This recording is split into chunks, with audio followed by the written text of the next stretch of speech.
Shalom Jemaat Rehoboth Semarang. Kali ini kami akan menginfokan beberapa informasi seputar minggu ini.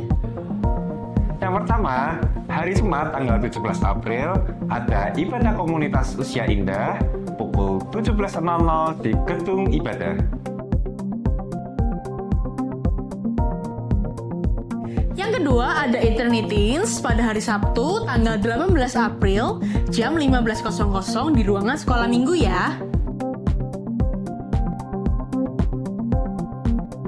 Yang ketiga, di hari Minggu tanggal 19 April pukul 10 pagi jangan lupa ada Sunday Service bersama Pastor Stephen bersamaan dengan Sunday School.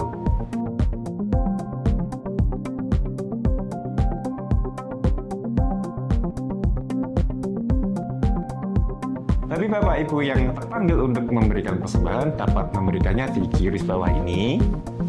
Juga di kotak-kotak persembahan sekitar Bapak Ibu. Bagi yang membutuhkan informasi seputar gereja bisa menghubungi nomor WhatsApp hotline kami yang ada di bawah ini ya. Dan jangan lupa untuk ikuti sosial media gereja yang ada di bawah ini. Ayat pegangan hari ini saya ambil dari Galatia 5 ayat 16 berisi, maksudku ialah hiduplah oleh roh, maka kamu tidak akan menuruti keinginan daging. Bagi Bapak Ibu yang ingin mendapatkan ayat pegangan seperti tadi, dapat mengikuti WhatsApp channel gereja yang ada di bawah ini. One vision, one heart for harvesting. Sekian pengumuman dari kami. Tuhan Yesus memberkati. Bye.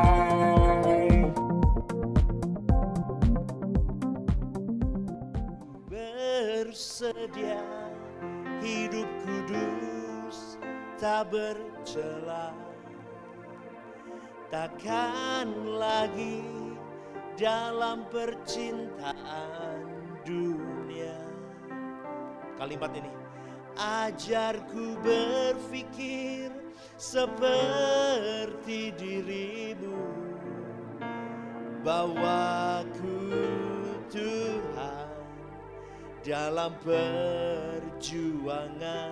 Lagi yuk katakan, bersedia hidup kudus tak bercela, takkan lagi dalam percintaan dunia. Ajarku berpikir seperti dirimu, bawaku Tuhan dalam perjuanganmu. Hari ini kita akan melanjutkan strategi perang yang kedua untuk kita bisa melawan kuasa gelap, saudaraku. Lagu ini lagu yang indah. Ku bersedia hidup kudus tak bercela. Hidup kudus itu kunci pertama untuk kita menghadapi semua strategi perang yang akan kita jalankan, saudara. Karena jujur banyak dari kita sebagai orang percaya gagal di tengah jalan. Karena seperti yang minggu lalu saya sampaikan, tidak setiap kita memahami realita bahwa setan, iblis, kuasa gelap itu benar-benar masih bekerja sampai hari ini. Dan setan, iblis, kuasa gelap itu jauh lebih cepat dibanding orang percaya untuk bergerak, untuk merampas setiap jiwa kita. Makanya banyak sekali kegagalan-kegagalan yang kita alami di dalam pengiringan kita kepada yang mulia Tuhan kita Yesus Kristus. Karena kita tidak memahami strategi apa yang harus kita lakukan di dalam pengiringan kita kepada Yesus Kristus. Maka firman Tuhan pernah mengatakan, cerdiklah seperti ular, tuluslah seperti merpati. Pengiringanmu tidak bisa hanya mengiring begitu saja kalau kau tidak punya strategi perang untuk menghadapi yang tidak terlihat ini, di alam roh ini. Maka sempurna seperti Bapa serupa dengan Tuhan Yesus tidak kunjung kita gapai dalam hidup kita. Tiap minggu kita nyanyinya begitu-begitu. Belajarnya suara kebenaran. Jujur gak saudaraku, betul gak? Ini yang sedang kita alami kan? Dan kita berjalan hanya begitu. Bertahun-tahun kita berjalan. Engkau lebih dari jantungku. Engkau lebih dari nyawaku. Lebih berharga dari segalanya. Elohim Yahweh, Bapakku puja. Lagi katakan, Engkau lebih dari jantungku. Katakan, dari nyawaku. Lebih berharga dari segalanya. Elohim Yahweh, Bapakku puja. Nyanyinya begini-begini loh. Kita ini nyanyinya luar biasa saudaraku. Lagunya itu begitu luar biasa, betul. Tetapi kita gagal terus untuk menyelesaikan proyek lagu ini aja kita enggak. Betul apa enggak? Dan akhirnya kita ini ada di satu titik momen bahwa kita sedang membohongi Tuhan setiap saat dalam hidup kita. Karena tiap kali kita jatuh dalam dosa, gagal dalam perjalanan. Memang tidak ada kisah yang lebih tragis di muka bumi ini mengenai kejatuhan manusia di dalam dosa. Selain itu enggak ada, tragis kita ini. Maka Kejadian 3 ayat 1-6 itu adalah pasal yang mengungkapkan peristiwa tragis ini.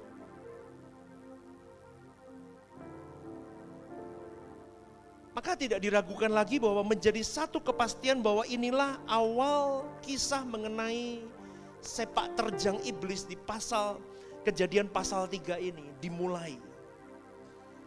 Dan sampai hari ini oknum itu terus menghabisi orang percaya, saudara. Setan menggunakan personifikasinya ular. Hari ini kita mau bahas tentang ular, saudaraku. Ular dalam bahasa Ibrani-nya nakas. Yang bisa diartikan juga dengan ramalan ular ini. Maka saudaraku yang terkasih di dalam Tuhan, kenapa namanya kok disebut dengan setan? Yang misalnya setan, iblis itu kok pakai namanya ular itu kenapa? Itu yang jadi pertanyaan yang harus Bapak Ibu saudara-saudari mengerti. Kenapa menggunakan personifikasinya ular? Harus diingat saudaraku bahwa kitab Kejadian itu ditulis untuk bangsa Israel. Yang pada waktu itu belum lama keluar dari perbudakan Mesir. Kurang lebih sekitar tahun 1440 sebelum Masehi zaman itu. Dan mereka adalah bangsa yang sangat terbelakang hari itu. Kurang cerdas, berbudayanya kurang tinggi. Karena mereka ada di dalam penjajahan yang cukup lama. Maka mereka bisa dikatakan sebagai bangsa yang primitif. Dibandingkan dengan bangsa-bangsa lain yang sudah maju di zaman itu. Maka cara berpikir bangsa itu pun juga masih sangat dangkal. Sehingga kitab Kejadian itu ditulis dengan tulisan yang boleh memiliki makna yang figuratif. Maka dituliskan dengan kalimat ular, personifikasinya ular. Ular adalah figuratif atau personifikasi dari setan atau iblis. Dengan ular sebagai personifikasi oknum iblis ini, itu menunjukkan bahwa oknum setan ini adalah entitas yang tidak bermartabat seperti makhluk ciptaan yang memiliki kepribadian, saudaraku. Setan atau iblis yang ditampilkan sebagai ular itu disejajarkan dengan binatang. Jadi setan atau iblis itu disejajarkan dengan binatang, itu maksudnya. Ini mau menyatakan bahwa oknum ini punya martabat yang lebih rendah dibandingkan manusia, dibandingkan makhluk surgawi lainnya. Maka disejajarkan dengan binatang, ular, diturunkan derajatnya. Kenapa? Karena iblis itu sifatnya memberontak kepada Allah. Ular menunjukkan tidak kebermartabatannya karena memberontak kepada Allah ini, maka digambarkan sebagai ular yang menunjukkan betapa berbahayanya oknum ini. Ular ini berbahaya, saudaraku. Meskipun hari ini ular dijadikan pet, ada. Betul ya? Kadang saya bingung itu orang kenapa pelihara ular. Memang polanya cantik sih. Mahal lagi, 4 juta, 5 juta. Tapi sekarang dipakai jadi pet sekarang. Tapi sebetulnya alaminya ular ini menunjukkan sangat berbahaya. Karena ular berbahaya itu menggambarkan oknum ini berbahaya juga. Dari sejak dulu, zaman dulu sampai sekarang saudaraku. Ular adalah binatang yang berbisa, yang membahayakan. Dan kita harus waspada dengan ular. Selalu diperspektifkan sebagai ganas, buas, membahayakan. Berarti gambaran dari ular ini menggambarkan oknum ini sangat-sangat tidak bersahabat, saudaraku. Jadi sebelum saya masuk dalam pembahasan, saya mau kasih gambaran dulu ini. Maka tepatlah personifikasi yang diberikan oknum setan ini dengan digambarkannya sebagai seekor ular. Karena memang jenis binatang ini tidak bersahabat. Artinya oknum ini bukan seharusnya menjadi sahabat orang percaya. Setuju gak saudaraku? Tetapi buktinya banyak yang bersahabat dengan oknum ini. Iya apa enggak iya? Kok enggak berani iya begini ya? Iyanya ya. Banyak sekali yang bersahabat dengan oknum ini.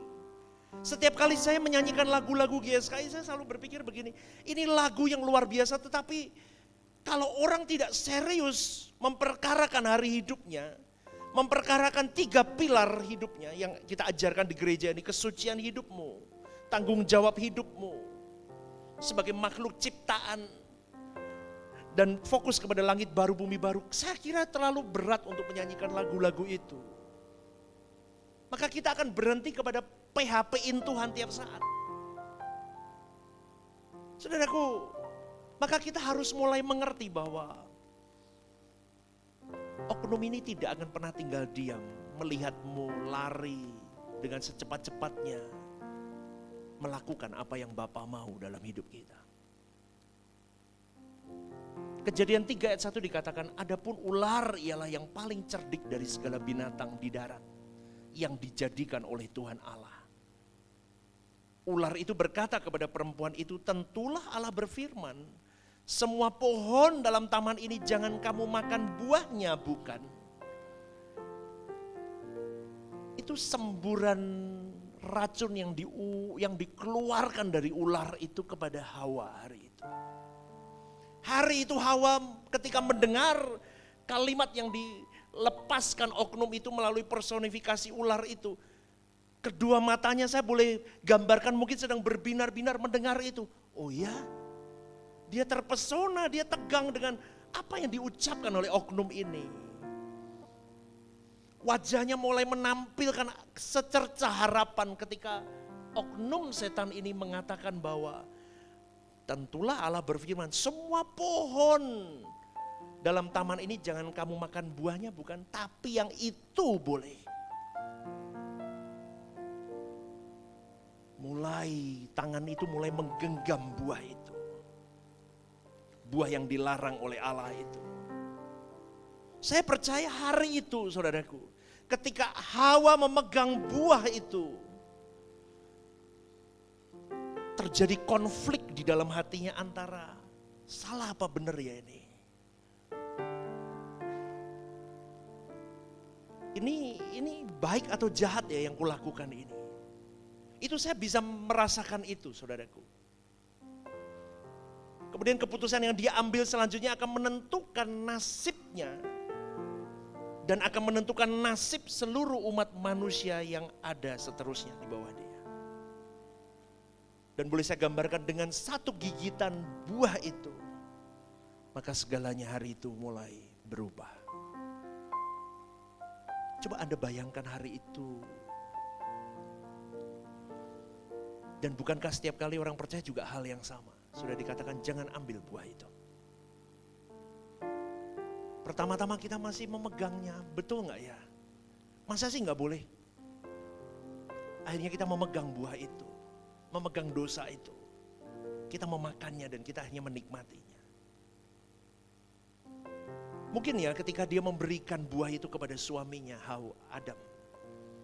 Dia sadar bahwa ada sesuatu yang salah sekali terjadi dalam hidupnya. Mulai ada perasaan curiga, ada perasaan malu. Apa yang sudah aku lakukan? Mungkin di dalam kepalanya ada sesuatu yang membanjiri seluruh pribadinya bahwa harus ada sesuatu yang harus aku bayar lebih dari yang aku nikmati saat ini. Anda ngikuti nggak sampai di sini? Apa tidur ini, ngantuk nih, diceritain kali ini khotbahnya cerita ini gitu ya. Anda mengikuti?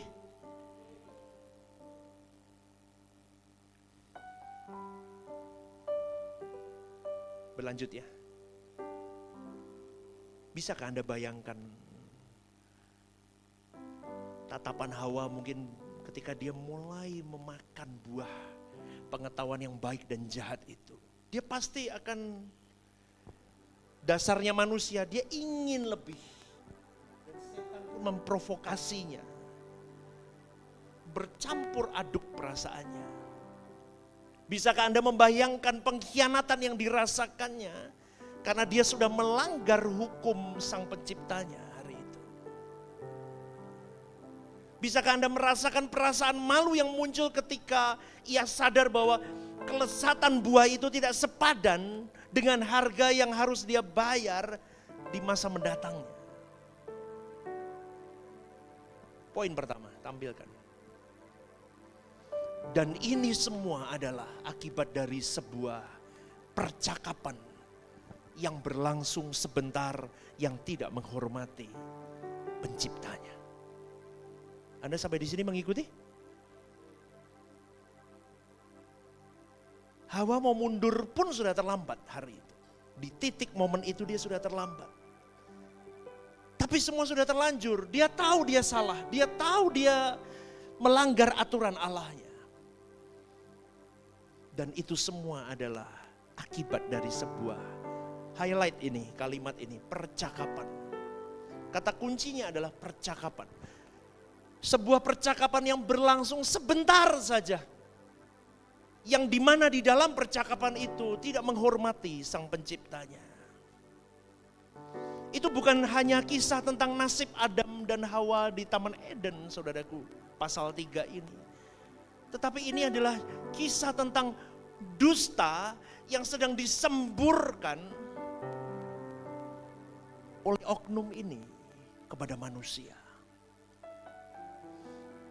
Maka hari ini saya beri judul strategi perang bagian 2. Tema utamanya adalah racun yang disemburkan. Mereka masuk melalui percakapan. Katakan bareng 1, 2, 3. 1, 2, 3. Percakapan. Percakapan yang tidak menghormati Penciptanya. Disemburkan dari itu.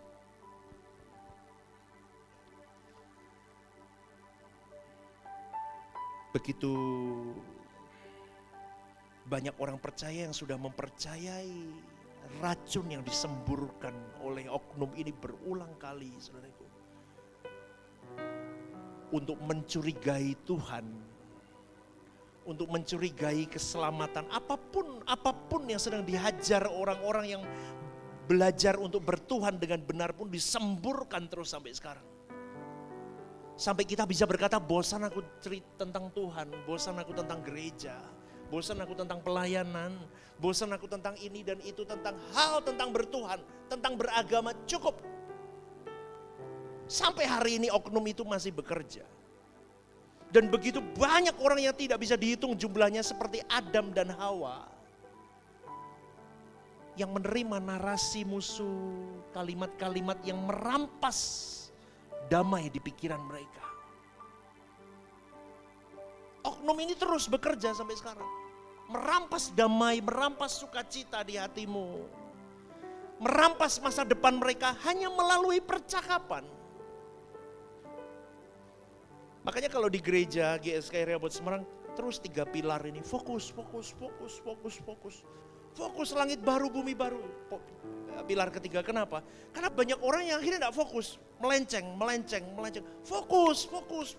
Kenapa? Karena kuasa gelap tidak tinggal diam, kamu mau ke sana. Lagunya yang saya suka, bawa aku ke sana, ajar aku setia, mengerti semua maksud dan jalanmu. Tak ku ingini lagi indahnya dunia ini, karena ku yakin yang kau sediakan sempurna. Tahu gak saudaraku, itu kalimat-kalimat yang lagu ini mengarahkan supaya apa? Fokus nak, fokus saja. Kenapa? Karena kuasa gelap seperti singa yang mengaum. Kamu gak boleh sampai sana, gak boleh. Jangankan mau ke sana, baru bertobat buka langkah hari pertama aja kamu gak boleh. Kalau perlu kamu mati di jalan itu sudah. Waktu buka pintu kamu udah mati. Atau belum buka pintu pertobatan kamu sudah habis dulu. Nangkap gak saudaraku? Kita harus mulai mengerti bahwa kekristenan itu bukan pulang pergi gereja, pelayanan semata. Tetapi pelayanan hidupmu kepada Sang Penciptamu. 24 hours 7 days. Maka lagu yang kita naikkan, lagu-lagu GSK ini bukan sebuah mocking of God. Apa ya? Kita itu mocking itu Indonesianya apa? Menghina Tuhan. Kristen itu menghina Tuhan berkali-kali. Coba ya, kalau seorang istri diomongin aku mencintaimu.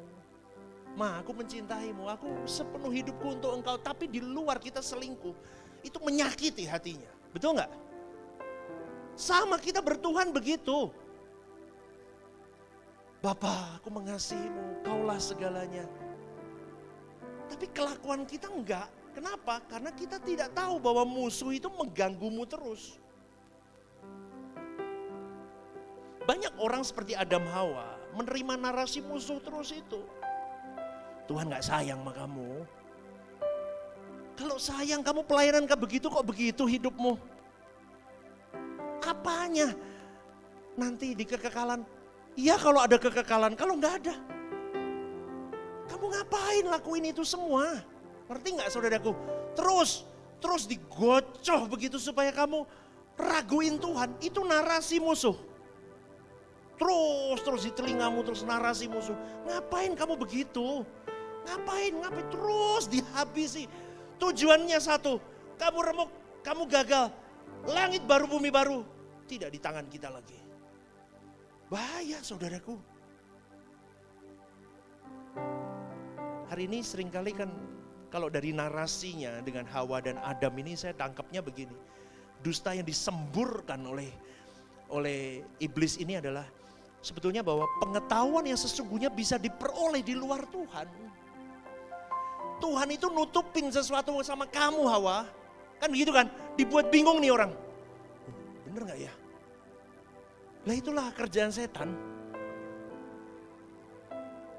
Dusta apa lagi yang disemburkan sama dia?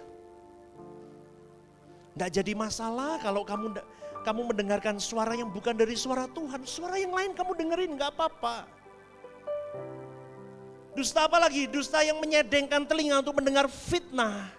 Mendengar gosip yang disampaikan si pendakwa ini.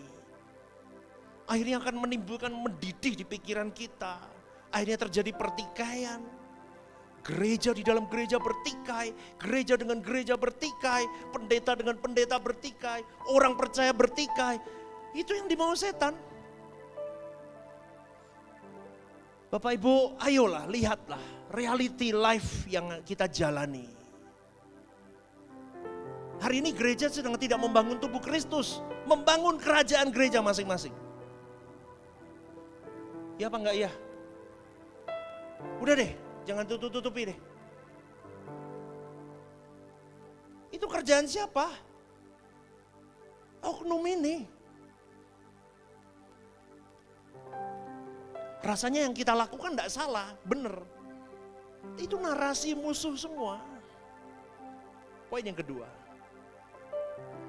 Kebenaran yang sesungguhnya adalah percakapan yang Anda dengarkan harganya bisa merupakan segalanya dalam hidup Anda.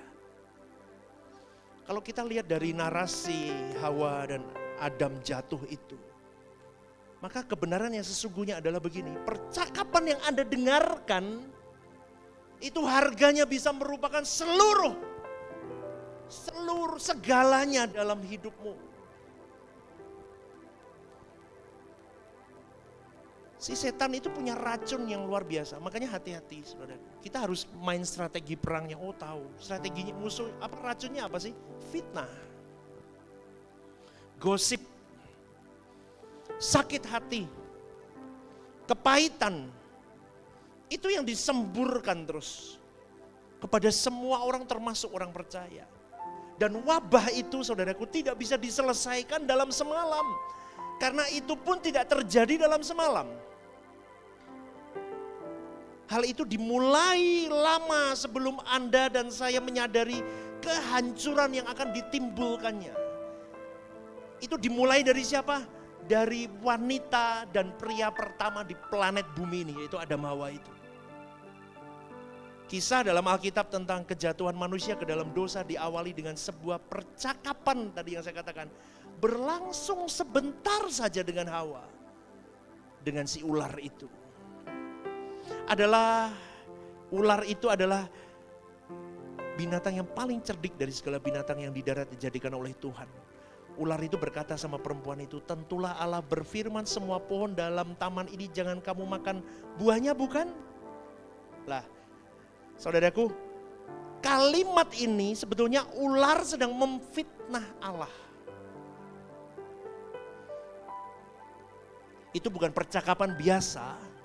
Si ular sedang mendesiskan, melemparkan racunnya. Sebuah ramalan ke telinga Hawa bahwa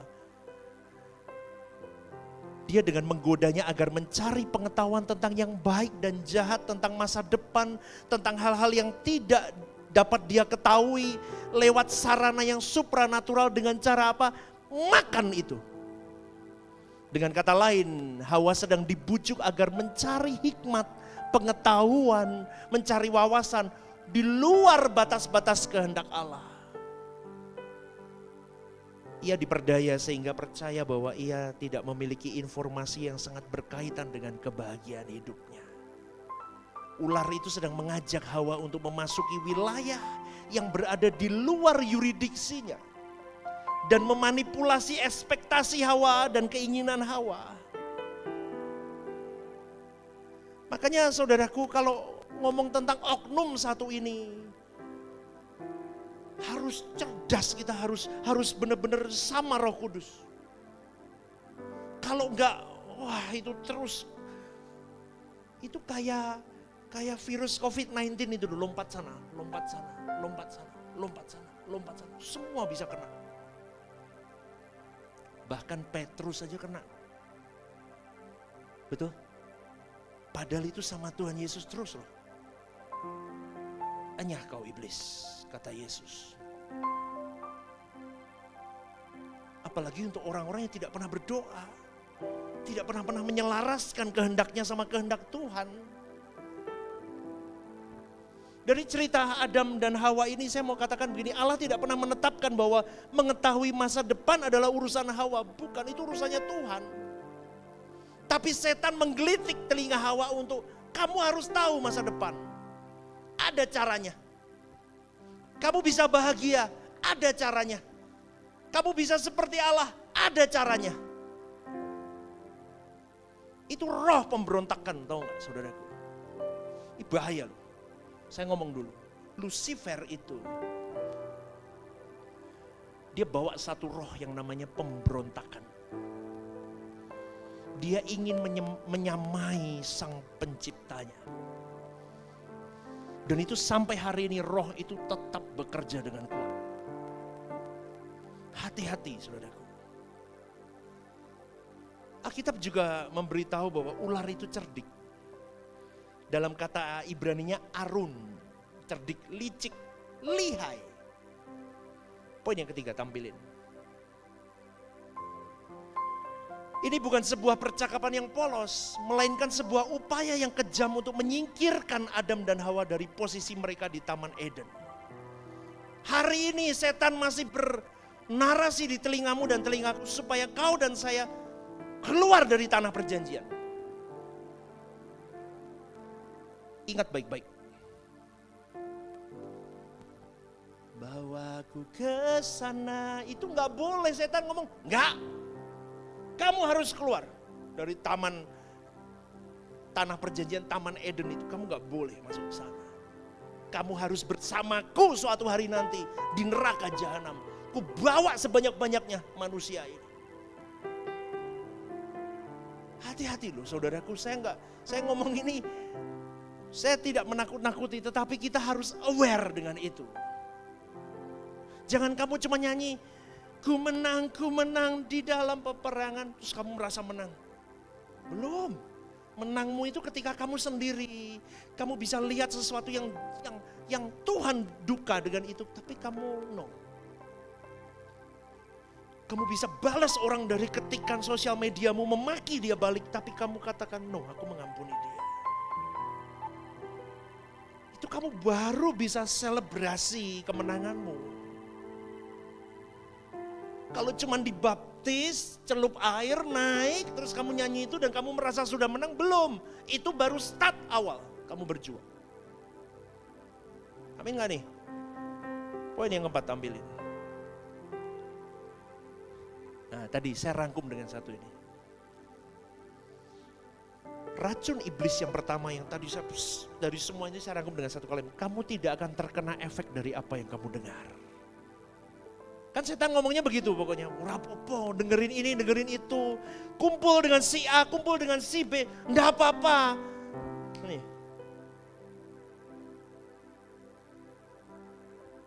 Loh ini kok rasanya kok lihat saya kok begitu. Setan kan ngomong, enggak apa-apa, kamu enggak akan kena efek dari apa yang kamu dengar. Enggak apa-apa. Pernah gak Anda bertanya dalam hatimu, kenapa wanita itu meladeni perkataan ular itu? Mengapa Hawa mengizinkan ular itu berbicara kepada dia? Karena di dalam kasus ini saudaraku, rasa penasaran Hawa ini akan mendatangkan kutuk dalam hidupnya. Makanya jangan kepo. Amin. Segol kiri kanan, gak usah kepo. Kepo. Orang kalau kepo, kepingin penasaran, ada apa toh? Masuklah racun itu, plus, rep. Setan ngomong, enggak apa-apa, kamu kuatlah, pasti bisa. Ada apa toh? Plus masuk tuh keracunan kamu.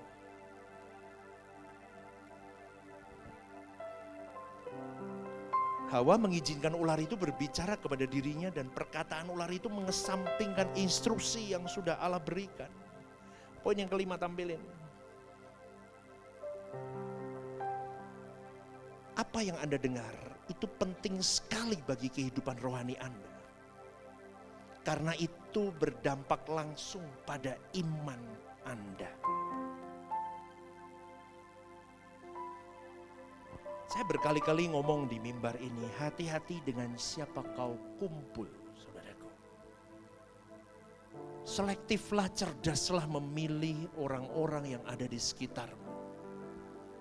Kalau kau salah kumpul dengan orang, akan ada sesuatu narasi-narasi yang akan masuk di dalam telingamu. Dan itu akan merusak imanmu. Iman mendatangkan manifestasi. Apapun yang Anda yang Anda terima lewat telinga Anda akan menentukan apa yang Anda lakukan dalam hidup Anda. Amin enggak? Betul kan? Apapun yang Anda terima lewat telingamu akan menentukan apa yang akan Anda manifestkan. Apa yang Anda dengar akan selalu mendatangkan manfaat atau kerugian bagimu. Cuma dua itu. Yang kamu dengar ini memanfaatkan atau merugikan. Tergantung sama Anda. Anda yang mana yang Anda akan biarkan masuk ke dalam telingamu dan hatimu. Karena itu akan berefek pada Anda baik secara kualitasmu, quality of life-mu, kualitas rohmu, kualitas bertuhanmu.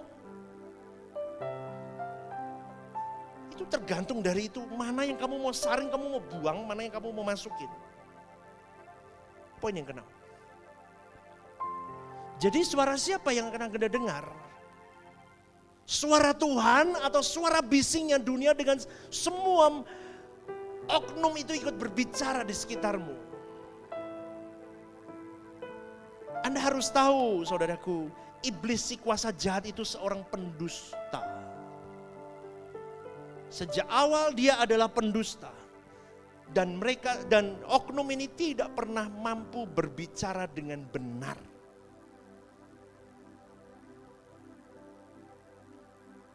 Maka itu ya, pendusta tidak pernah berbicara dengan benar. Orang percaya nggak boleh punya dua kebiasaan ini.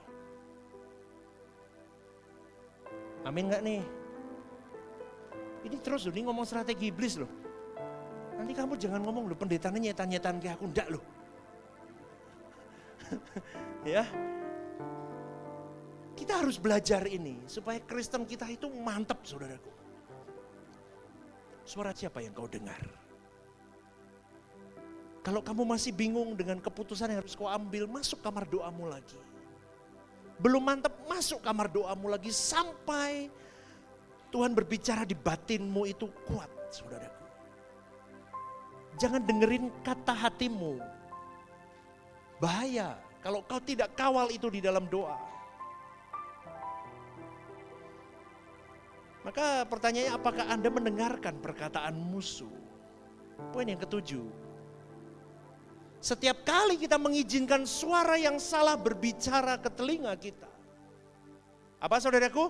Ada harga yang kita bayar. Hati-hati saudaraku. Ketika Hawa mendengarkan narasi si oknum ini, harganya adalah kemuliaan Allah hilang dalam hidupnya. Damai di pikirannya, kedudukan manusia sebagai wakil Allah di bumi pun hilang dalam hidupnya.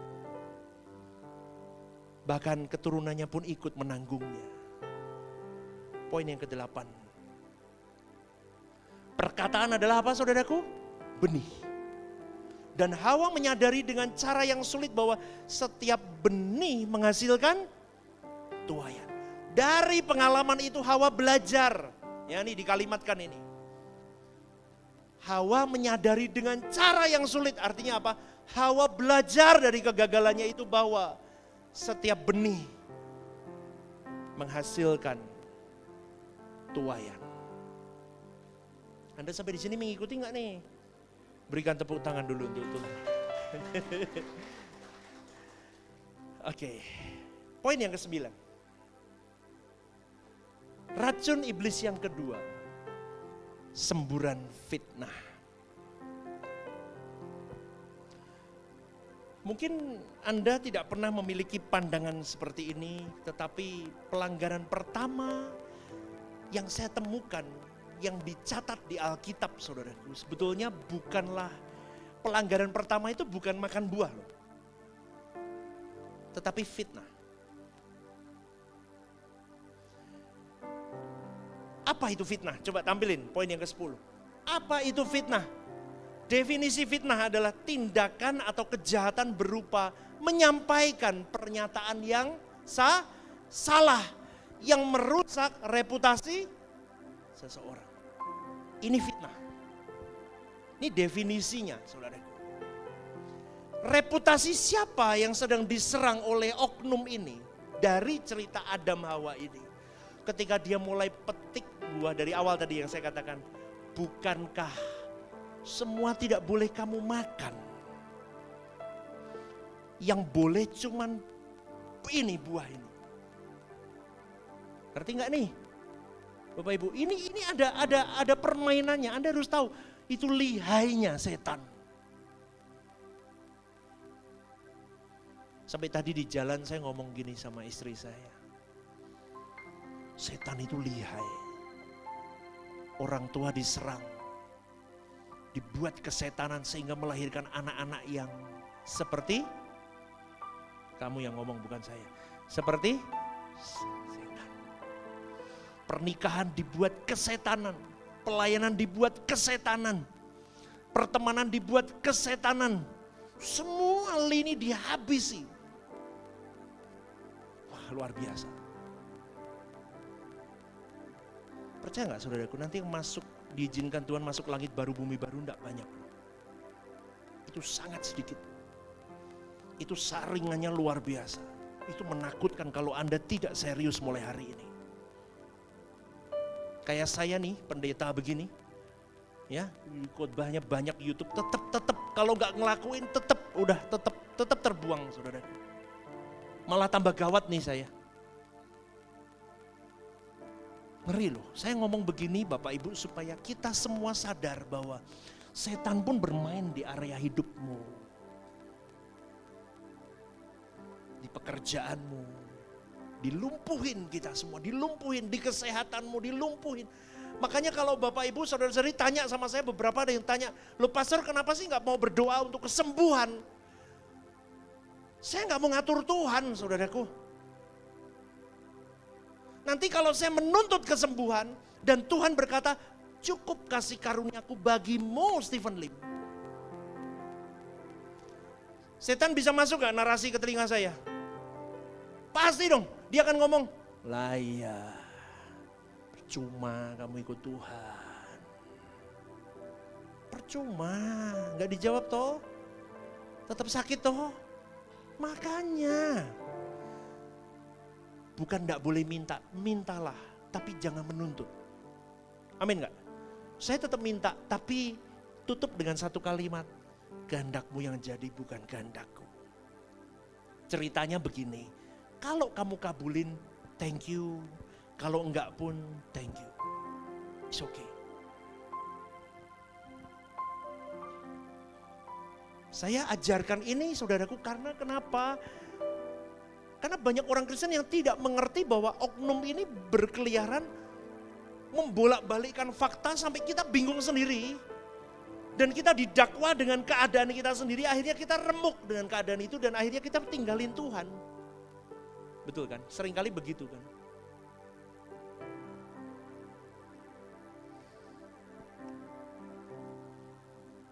Dari cerita ini Allah diserang reputasinya. Korban pertamanya Allah. Iblis berdusta tentang Allah dalam ucapannya yang memfitnah karakter Allah di pandangan Hawa. Setan ini ingin supaya Hawa percaya bahwa Allah tidak menceritakan seluruh hal kepada Hawa. Seakan-akan ada sesuatu yang ditutupi oleh Allah di hadapan Hawa. Jahat sekali, saudaraku. Kata setan itu bisa diartikan sebagai seseorang yang menghancurkan iman. Syaitan menghancurkan iman. Dia tidak suka kalau lihat seorang manusia berapi-api sama Tuhan. Dia akan siram itu dengan air masalah, dengan air pengkhianatan, dengan air kekecewaan, dengan air sakit penyakit, dengan air kegagalan, dengan air apapun. Dia akan lepaskan panah-panah mematikan semua, habisi bahkan keturunannya. Habis semua sampai remuk. Makanya para pelayan Tuhan di tempat ini sekali lagi saya katakan, jaga hidupmu dengan kudus. Saya ngomong ini berkali-kali saudaraku. Gak usah sibuk deh, harus ini, itu, mewah ini. Enggak perlu, mewah dulu dalam kita. Amin enggak? Itu hubungan kita itu mewah dulu sama Tuhan. Mewah di luar itu rapuh. Dihajar satu narasi setan masuk, habis tuh pelayanan. Angkat kaki itu dari tempat ini pasti. Tapi kalau hubunganmu dengan Tuhan, narasi apapun mau disandingkan di telingamu, nggak bisa. Kenapa pastor buat khotbah begini? Bapak Ibu, saya pun masih belajar, saya masih jauh. Rehobot ini tahun 2022, Rehobot Semarang. Pertama kali saya menggembalakan Rehobot Semarang ini, saya mulai dihajar Tuhan. Dan itu banyak pertanyaan ini, narasi ini banyak di kepala saya. Ini saya yang bodoh apa saya yang kesetanan sama setan, dikerjain setan ya? Tenan, setan memang. Saya kesetanan gara-gara setan.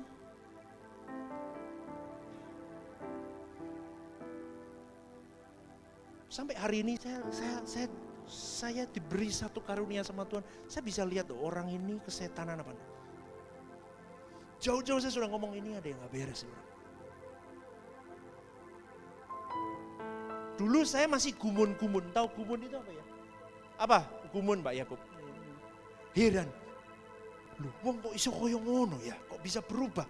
Kok bisa kesetanan? Sekarang saya enggak gumun. Saya enggak heran. Kenapa? Karena kita pun gampang sekali. Satu celah kecil aja masuk udah kesetanan kita.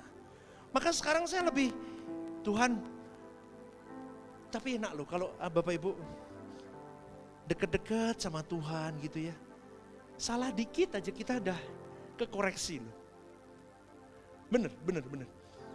Kadang ya, kalau naik mimbar gini khotbah ya, kadang ada yang masih untukku gitu ya keluarnya. Nanti selesai saya sedih Bapak Ibu, kok ada yang gak damai ya. Ngerti ya? Ada yang untuk show begitu ya, masih ada naik dikit nanti sedih. Itu yang saya alami saudaraku. Berpengalamanlah dengan itu. Saya gak tahu linimu di mana, tapi berpengalamanlah supaya narasi itu tidak bisa menghajarmu lagi. Dulu musik kurang sedih saya uring-uringan kalau udah duduk gitu ya sama kok jelek, nyanyinya kok begitu, kok musiknya begitu. Aduh kenapa, tanya nih istri, khotbahku kok salah tadi. Itu bisa uring-uringan, tapi sekarang enggak, saya lebih ke ada enggak yang enggak beres. Berpengalamanlah saudaraku. Karena setan itu akan merayap menghampirimu seperti dia menghampiri Hawa. Dan dia akan memperkatakan sesuatu yang membuatmu ragu dengan Tuhan. Poin yang ke-11. Bentar ya, kita selesaikan. Ya, bukankah Allah telah berfirman semua pohon di taman ini jangan kamu makan buahnya.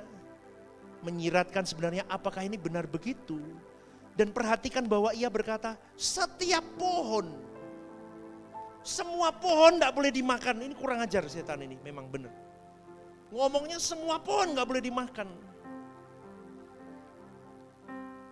Dia cerdik memfitnah Allah dengan membuat dia menjadi, Allah itu menjadi seorang pria tua yang jahat, yang menciptakan sebuah taman yang penuh dengan pohon yang indah, tapi tidak boleh satu pun disentuh oleh manusia yang ada di dalamnya. Setelah Hawa merespon bahwa mereka hanya dilarang makan buah pohon pengetahuan yang baik dan jahat.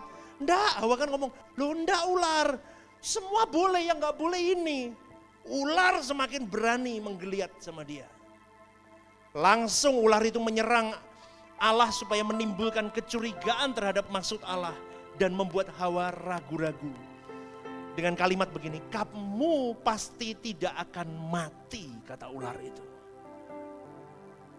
Ketika Hawa mengindahkan tuduhan yang penuh dengan fitnah kepada Allah itu, saudaraku, saat itu juga mata rohani dari Hawa itu menjadi buta dan dia tersesat. 12, hampir selesai. Percakapan kita membentuk apa? Persepsi kita. Dan persepsi kita membentuk apa, saudaraku? Realita di dalam hidup kita. Pernahkah Anda memiliki pandangan yang berbeda terhadap seseorang karena sebuah percakapan yang berlangsung dengan Anda? Mungkin seseorang memberitahu Anda tentang si A atau si B di dalam gereja ataupun di komunitas di luar. Kemudian setelah dari percakapan itu, Anda mulai memandang si A dan si B dengan pandangan yang berbeda. Ini contohnya, saudaraku. Lalu setan itu berkata lagi, camkanlah apa yang kamu dengar. Markus 4 ayat 24. Lalu ia berkata lagi, camkanlah apa yang kamu dengar. Ukuran yang kamu pakai untuk mengukur akan diukurkan kepadamu. Dan di samping itu akan ditambahkan lagi kepadamu. Poin yang ke-13. Hawa tidak mengindahkan perintah Allah dan sekarang dia tidak lagi memandang Allah dengan pandangan yang polos seperti sebelumnya. Gara-gara diracun setan.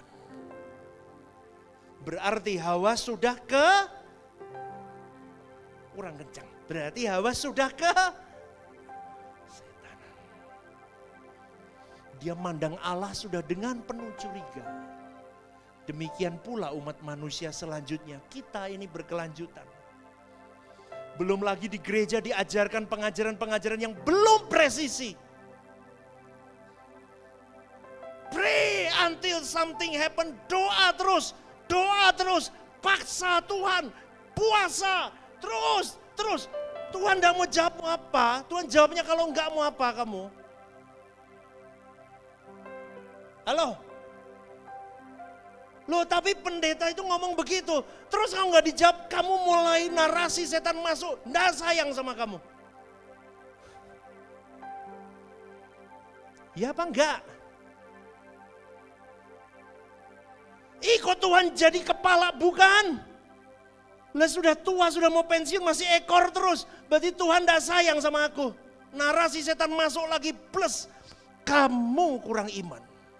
Kamu tidak sayang sama Tuhan. Kamu tidak disayang sama Tuhan. Kamu terlalu kotor. Kamu didakwa. Remuk. Kita mulai memandang Tuhan dengan narasi, dengan pandangan yang sudah berbeda. Ya apa enggak ya? Yang ya tepuk tangan dulu. Kok bahas setan tegang kabeh kenapa sih Bapak Ibu? Hah? Ini hampir selesai, semenit lagi selesai. Ini nomor berapa? 13, 14 tampil. Waduh. Oh iya selesai, 14. Racun iblis yang ketiga, semburan kuasa, power of gossip. Berbicara dengan iblis tidak pernah merupakan ide yang bagus, saudaraku. Maka jangan pernah kamu nanti akan kamu akan perkataan yang diajarkan Yesus kepada kita apa? Satu kalimat Matius 5:23, enyahlah iblis. Jangan diajak bicara, tapi diusir. Dengan kalimat apa? Enyahlah iblis. 15, poin 15. Ketika Hawa mulai bercakap-cakap dengan ular itu, ia sedang membuka pintu bagi segala jenis kejahatan. Semburkan terus, buar. Pada awalnya kan Hawa mengkoreksi itu, enggak, Tuhan enggak ngomong begitu. Tapi kemudian manusia itu, Hawa itu mulai kalah dan dia mulai membiarkan ular sedikit-sedikit mempengaruhinya. Pelan. Kemudian ular itu membesar-besarkan peraturan yang ada. Saudaraku, Allah tidak pernah melarang Adam Hawa menyentuh buah itu. Mungkin Hawalah yang ekstra hati-hati atau gimana. Tapi saya kira sesuatu yang lain sedang terjadi di sini. Hawa sedang termakan dusta iblis bahwa Allah adalah sesosok pria tua yang jahat. Bahkan tidak mengizinkan untuk menyentuh semua buah yang ada di situ.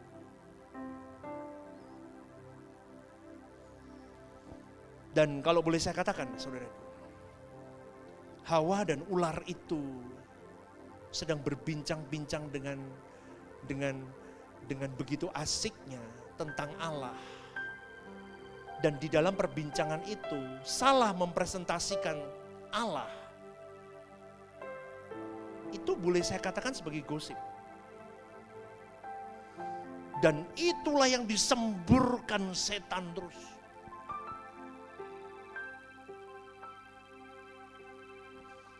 Sampai akhirnya kita mulai berpikir termakan oleh gosip dan fitnah yang disemburkan oleh si ular itu. Dan akhirnya si Hawa juga berkata begini, iya mungkin Allah tidak sayang sama aku.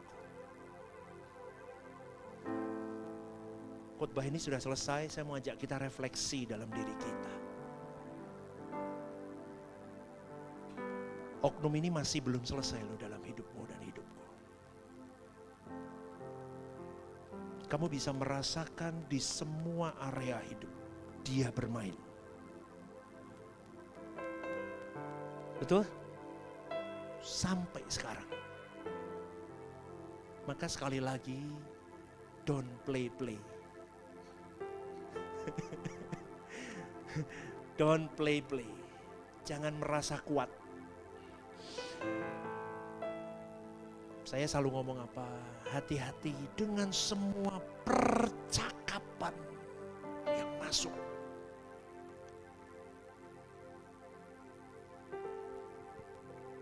Bertemanlah dengan semua, tapi selektiflah.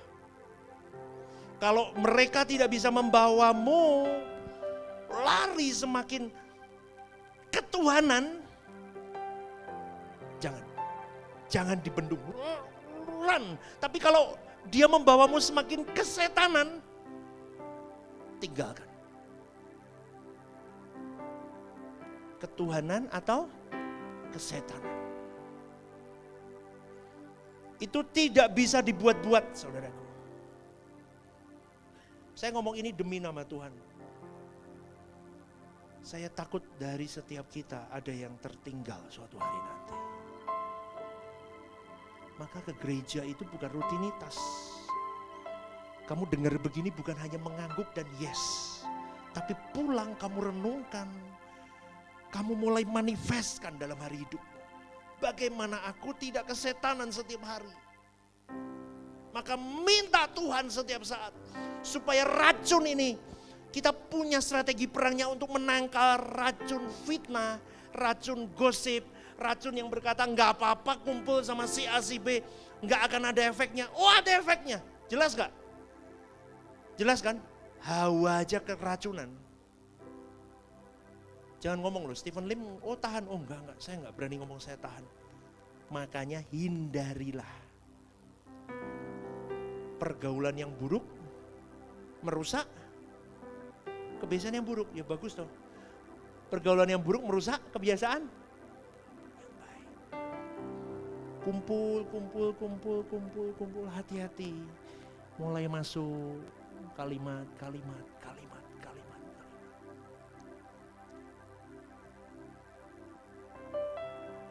Tujuannya satu, memberontak. Memberontak sang penciptamu, memberontak semua tatanan, semua dirusak.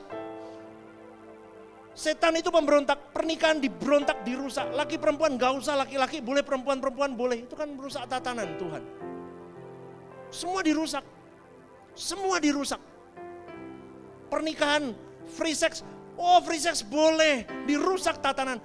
Tuhan Allah Bapa mintanya apa? Kudus. Tapi setan ngomong gak apa-apa, masih muda nikmati, seks dulu. Bapak Ibu tahu ya, Bapak ke sana, setan ke situ. Hari ini Anda sudah tahu jelas ketuhanan apa kesetanan kita. Kita mulai hati-hati. Kita mau berjuang menyenangkan hati Bapa. Anda diberkati Tuhan. Yuk bangkit berdiri.